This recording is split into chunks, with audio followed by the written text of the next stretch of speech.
What's up guys, Adrian here and welcome to Motorist Adventures. And surprise guys, today I am driving the 2018 Ranger Raptor. I have it, I've test drive this car. So today I'm in San Fernando, Pampanga. What we'll do is all the way I'm gonna put this car into manual because it was designed. We have paddle shifters on the steering wheel, so might as well use them. Now what's very nice about this car is that you feel like you're in a different car, because I actually own the Ford Ranger, which is the 2.2 version, and actually this car is very good drive, especially on the highway. It's relatively stable. There's not a lot of this vibration harness is kept to a minimum in this car. It's very good. 2000 to 3000 RPM. You just bang the paddle shifters to 10th gear and go flat out. This car will give very good acceleration. So let's try it now. So what I noticed, if coming from the first gear, once you try to shift from first to second, it's not immediate. It takes a while for the transmission to keep up with your manual shifting. But once above second gear until 10th gear, it's just like that. It's very fast. Although this is a 10-speed automatic, it's not a dual clutch. It's still very good in my opinion.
This car's really big. Like, I can see the sides of this car, and yeah, those bulging fenders.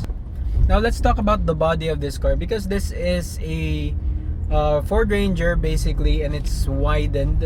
You have a bigger track on the front and at the rear.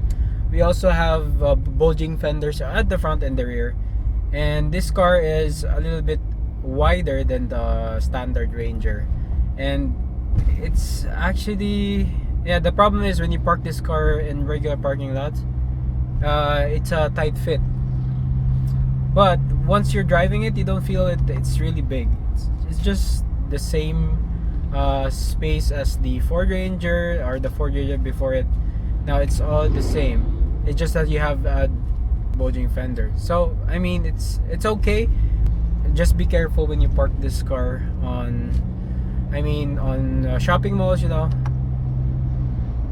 And most likely this car is geared more towards off-roading, and for the weekend warrior, this car is the car for you. You have this red stitched on the steering wheel. It's actually a position indicator, so you know where the steering position is. It really gives you that vibe that you're driving something very special.